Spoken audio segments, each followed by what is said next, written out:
It's time for another closer look at a key Kentucky Oaks contender. And here's your host, Magic. Welcome back to RacingNews.com. I'm Magic, and we're taking a look at Aaron Halterman's top 5 for the Kentucky Oaks. Aaron, all of the major Kentucky Oaks prep races are in the books here, so it's time to start figuring out where you're going with your top 5. Yeah, and so this is going to be a hell of a race, I feel like. It's really shaped up to be good. It seemed like, for a long time, it's like, yeah, we got one or two good ones, and it seems like this is really deep and talented field now. All right, let's kick it off. We talked about Adari Manor last week and how we really liked her. This week, it's like, I don't think she's even going to be in the race. That was terrible. So what about the horse that beat her, though? I thought she ran pretty good. So my number 5 horse is Desert Dawn. Pretty crazy that an Arizona bred is in the top 5, but she ran really well in the Santa Anita Oaks. And Adari Manor wasn't great, but, Desert Dawn kind of wore down, kept fighting, wore down early and won by a neck. Kind of sat off of it, was 3, 4, 5 lengths behind and made a big move. I think there's going to be a lot of pace in this race. It seems that way. And so I think stalker / maybe not a deep closer, but a closer of sorts, maybe mid-pack will get the job done. I think that's where Desert Dawn kind of fits. So we'll put her at number 5. It's great to see a small-time program like the Arizona breeding program really shining on the big stage here. Where are you going number 4? I went with Echo Zulu number 4. I know a lot of people think that she will move forward off of her debut win where she did not look great, almost lost the Hidden Connection in the Fairground Oaks. Unfortunately, I don't think she's going to move forward enough. I think the pace is going to be pretty hot. I just think it's a lot to ask of Echo Zulu. I think she'll run better. I don't think it'll be good enough. I think her biggest problem is there's just horses that have really developed since we saw her at her best. She's going to have to be really, really good to win this race. Anybody is. Any winner is going to be really good. I don't know. I'm just a little bit worried about her. I got her at number 4 out of respect. I don't think she's going to win it. Well, and we just discussed our top 5 for the Kentucky Derby, which you can view over youtube.com/racingdudes. And in that, we discussed how some of the pace horses are already starting to fall apart, and we're still 4 weeks out. Kentucky Oaks, we still have a lot of those pace horses in there, so another reason to be a little lukewarm about Echo Zulu, at least this far out. Again, this is fluid. We're going to keep updating as we go, but until then, who's number 3?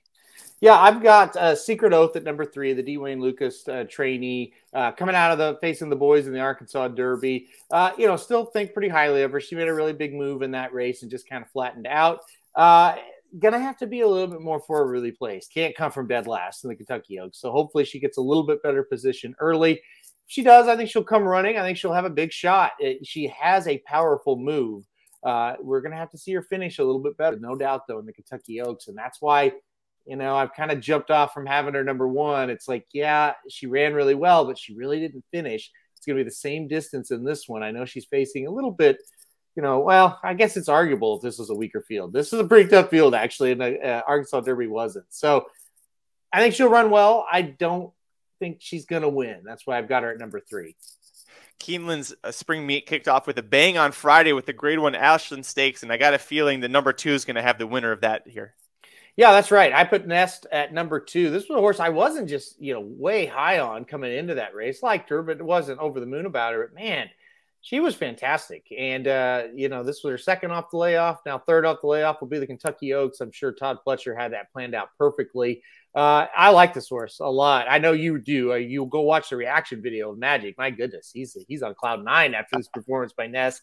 Really good race. It just blew him out. Just galloped out home easily in the stretch of the Ashland. So Nest at number 2 off of that race. Hard to argue with that performance. It was really good. It was pretty exciting, but it's also hard to argue with who you have number 1 here because we love to throw up the O at racingdudes.com. That's right. Give him the O face, Magic. Kathleen O. Look out for this horse. Man, she was really, really impressive in the Gulfstream Park Oaks. That was also her first time going 2 turns as well. Sometimes you'll kind of see a horse struggle a little bit when doing that for the first time. Not this one. And I think the reason why she was built up beautifully to the race by Shug McGahee. And the pedigree said, hell, why has she been running 1 turn? 2 turns really what she wants. I thought she was great. I thought she had several gears, and I thought she had several more still to go. She could have won by a lot more, I think, if they would have asked her. Just real nice and easy. And the thing about it is, with Kathleen O, you go back and watch that race.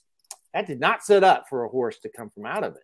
They were not going fast. They weren't going fast at all. They were going slow. You knew that going into the race. There wasn't a lot of pace. no problem. This race, I think, sets up better for her than that one did. Obviously the horses are much better in this one, so that's a problem, obviously. But I think she gets a really good trip here. I think it sets up well. I just think right now she's the most talented one coming into this one. So Kathleen O, give him the O, Magic. Woo! Throw it up.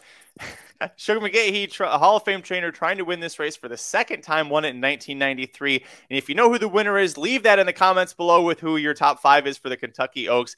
Along with your, we'd appreciate if you give us a like, subscribe to the video. We've got a lot of things happening between now and the Kentucky Derby and Kentucky Oaks. So make sure you subscribe at youtube.com/racingdudes. Hit the notification bell as well so that you are alerted whenever we're going live with the breaking news. Contenders dropping out all the time.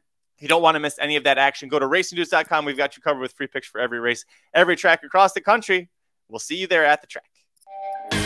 This has been a presentation of racingdudes.com, your destination for all things horse racing and sports betting. Whether you want free winners, expert insider picks, up-to-the-minute trackside weather reports, or podcasts and videos for bettors of all skill levels. Never make another wager without visiting the Racing Dudes. First,